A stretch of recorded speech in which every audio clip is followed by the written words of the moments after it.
Terima kasih Anda masih bersama kami. Pemirsa, Presiden Joko Widodo meminta biaya administrasi tabungan bisa turun. Pasalnya biaya administrasi tersebut memberatkan nasabah yang memiliki saldo tabungan yang jumlahnya sedikit.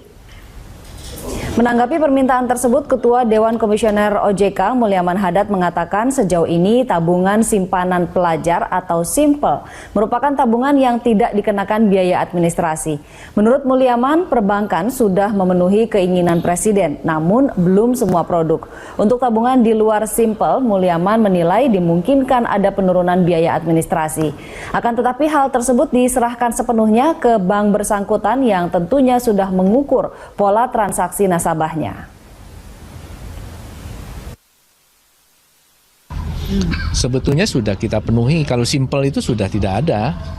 Tadi saya juga langsung menjelaskan kepada beliau, Pak, tabungan-tabungan tertentu yang besar mungkin masih ada, tapi khusus untuk SIMPEL yang kecil-kecil ini biaya administrasi tidak ada. Tingginya biaya layanan perbankan menjadi salah satu penyebab rendahnya nilai tabungan masyarakat di bank. Padahal perbankan masih mengandalkan tabungan masyarakat sebagai sumber pendanaan. Lalu bisakah perbankan menurunkan tarif layanan agar masyarakat semakin tertarik menabung di bank? Kita akan membahasnya bersama pengamat sektor perbankan Noriko Gaman. Pak Noriko, selamat malam. Selamat malam. Terima kasih sudah hadir di Berita 1 TV. Bagaimana Anda menanggapi permintaan dari Presiden Joko Widodo untuk menurunkan biaya administrasi ini? Visible nggak? Saya pikir ini hal yang positif dan juga visible dilakukan oleh perbankan.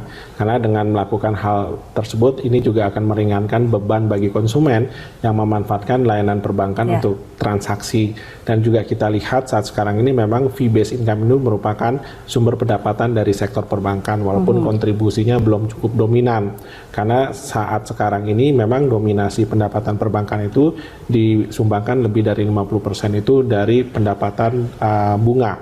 Jadi melalui pinjaman perbankan. Tetapi kita juga harus melihat bahwa fee-based income ini juga memiliki peran yang penting bagi pertumbuhan perbankan ke depan. Kenapa demikian? Karena kalau kita lihat di negara-negara yang sudah maju, fee-based income ini memberikan kontribusi yang hampir atau bahkan mencapai 50% terhadap total pendapatan perbankan. Hal ini juga menunjukkan bagaimana perbankan Indonesia juga harus mengikuti arah yang sama dengan bank-bank di negara maju, yaitu bagaimana meningkatkan efisiensi, memanfaatkan fasilitas teknologi yang ada untuk meningkatkan fee-based income terhadap kebutuhan transaksi para nasabah atau para konsumen ya.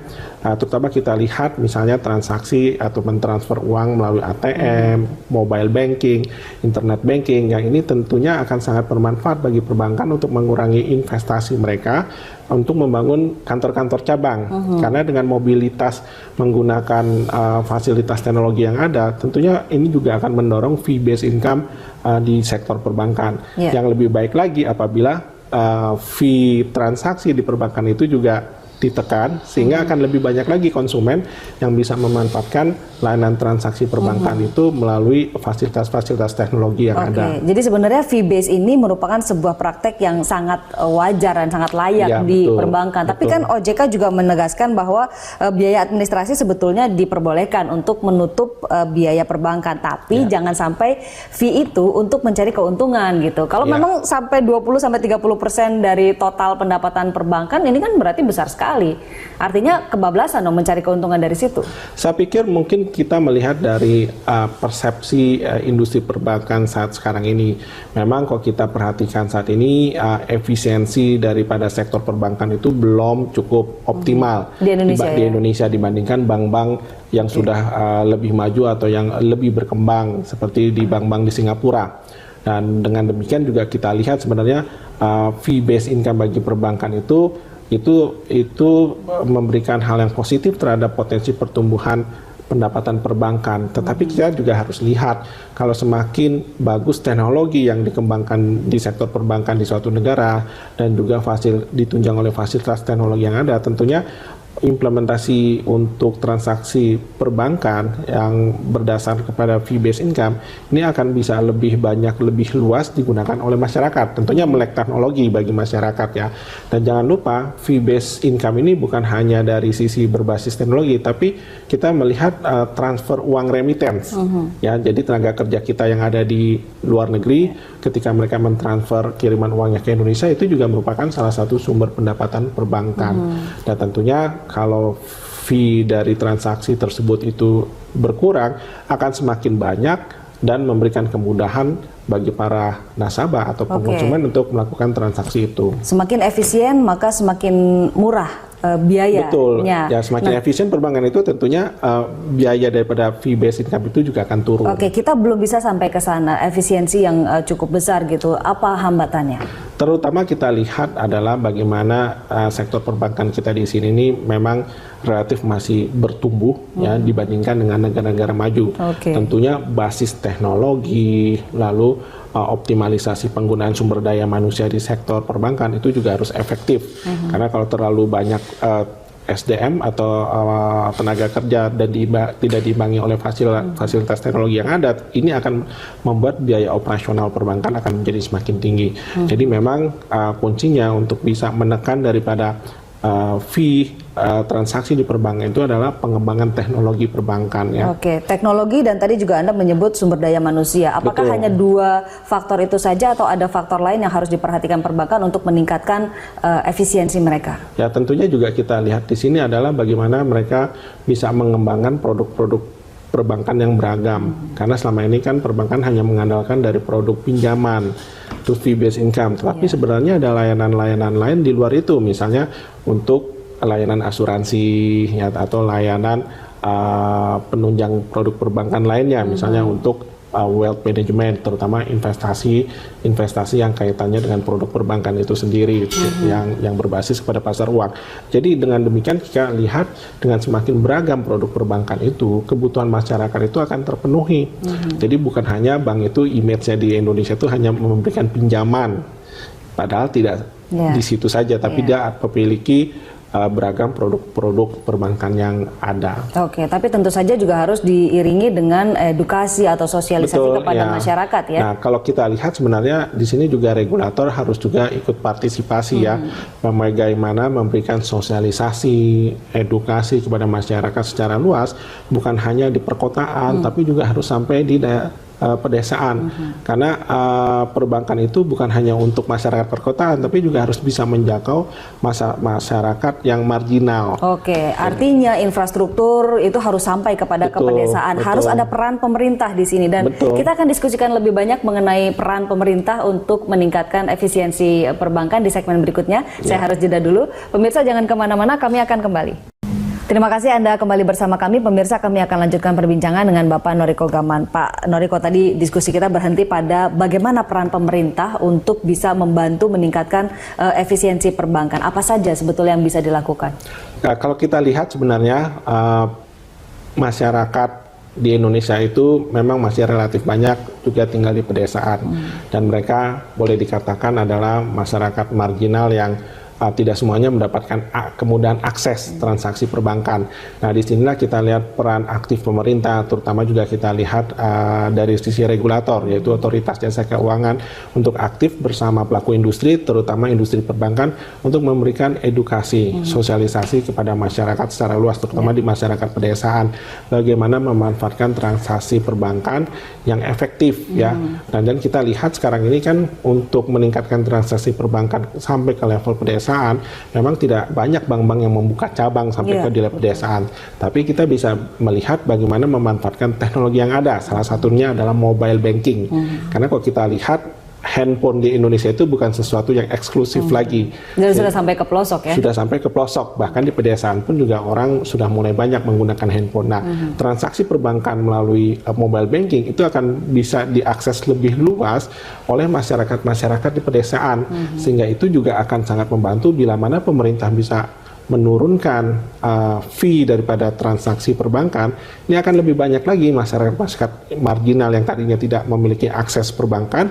Dengan adanya fasilitas mobile banking ini, mereka juga akan bisa melakukan transaksi yang sama. Oke, barangkali juga mungkin penyaluran bantuan-bantuan dari pemerintah seperti dana desa atau bantuan-bantuan lain diharapkan tidak tunai begitu. Itu juga memaksa masyarakat hingga ke pelosok-pelosok untuk menggunakan, berkenalan dengan layanan perbankan seperti itu. Ya, saya pikir juga harus yang lebih optimal ya. pemanfaatan bantuan pemerintah bagi masyarakat pedesaan. Karena kalau kita perhatikan dana desa hanya berupa dana tunai dan tidak ada efektivitas dalam nilai tambahnya bagi masyarakat, itu akan sia-sia.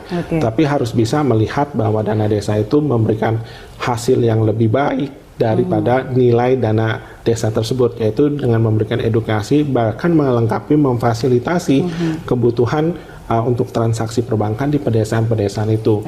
Dan bagi sektor perbankan, ketika kita melihat bahwa kemajuan teknologi ini akan sangat membantu untuk transaksi perbankan, bank-bank pun juga tidak harus membangun yang namanya kantor cabang di pedesaan-pedesaan. Mereka bisa menyediakan hanya ATM ataupun fasilitas mobile banking bagi masyarakat pedesaan. Terkait masalah efisiensi perbankan ini yang nantinya juga bisa menurunkan biaya administrasi, apakah merger bank atau misalnya pembentukan holding perbankan ini juga bisa meningkatkan efisiensi perbankan? Saya pikir hal ini akan sangat positif dalam meningkatkan efisiensi, karena kita lihat dengan adanya holding perbankan ini juga akan sangat membuat kemudahan penggunaan ATM bersama. Seperti yang dilakukan oleh bank-bank BUMN ya. Karena penggunaan ATM bersama ini juga akan bisa mengurangi investasi perbankan untuk membangun ATM-nya masing-masing. Dan kalau misalnya dengan adanya holding perbankan nanti, tentunya ATM bersama ini akan semakin banyak bisa digunakan secara luas oleh masyarakat. Misalnya nasabahnya Bank Mandiri bisa menggunakan fasilitas ATM Bank BRI, BTN, BNI, ataupun juga bank-bank yang ada di kemudian hari ya. Tapi memang sekarang ini ATM bersama ini memang akan lebih banyak difokuskan dengan fee yang relatif rendah itu di perbankan BUMN. Tapi ada baiknya untuk jangka panjang juga dipertimbangkan bank-bank yang non BUMN. Yang swasta begitu. Yang swastanya untuk bisa berpartisipasi dalam penggunaan ATM bersama tersebut. Kalau menurut Anda, apakah tingginya biaya administrasi di Indonesia saat ini yang membuat hambatan masyarakat untuk masih ragu untuk menabung? Saya pikir tentunya masyarakat di Indonesia itu memang mindsetnya masih menabung. Namun banyak dari para masyarakat itu yang masih ragu, terutama adalah apakah dengan menabung di perbankan itu juga akan memberikan hasil yang optimal.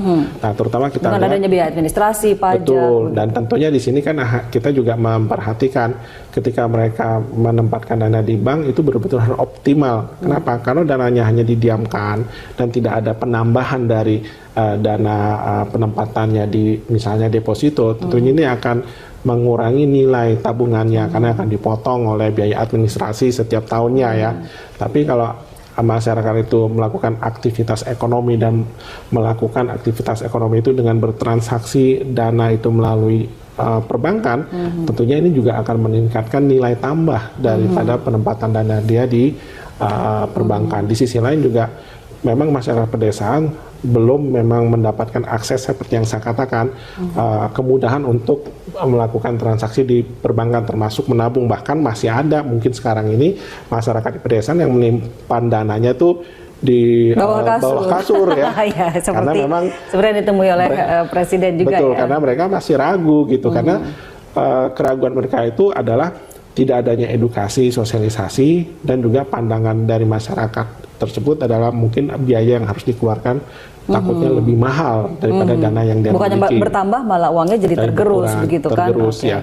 Padahal kalau kita lihat ketika mereka diberikan edukasi yang baik, sosialisasi juga yang bagus dari industri perbankan dan juga dari regulator, tentunya nilai investasi mereka yang tadinya dana yang mereka miliki bisa disimpan di dalam deposito ataupun di layanan perbankan lainnya yang bisa memberikan nilai yang bagus bagi hasil penempatan dananya. Karena kita lihat juga kan kalau di bawah kasur itu tidak ada bunga, tapi kalau di bank masih iya dan belum dikurangi inflasi. Tapi kalau di bank itu seperti bunga deposito dia masih ada gitu. Jadi kalau kita ingin mendorong masyarakat untuk rajin menabung lewat gerakan Ayo Menabung yang kemarin diluncurkan oleh Presiden, artinya bahwa ini merupakan pekerjaan besar yang harus dikerjakan bersama baik oleh pihak perbankan maupun juga oleh pemerintah dan otoritas begitu. Ya, memang sebenarnya edukasi ini bukan edukasi yang dilakukan hanya untuk masyarakat yang ada, tapi memang harus dilakukan bagi masyarakat secara luas semenjak sekolah dasar.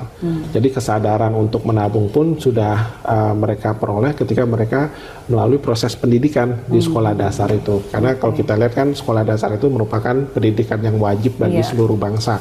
Jadi itu adalah hal yang sangat mudah. Untuk memberikan edukasi bagi masyarakat luas. Iya, oke. Jadi betul-betul ditanamkan sejak dini begitu ya, betul, pemahamannya. Baik, Pak Noriko Gaman, terima kasih banyak atas kehadiran dan masukannya pada malam hari ini. Sukses selalu untuk Anda. Terima kasih.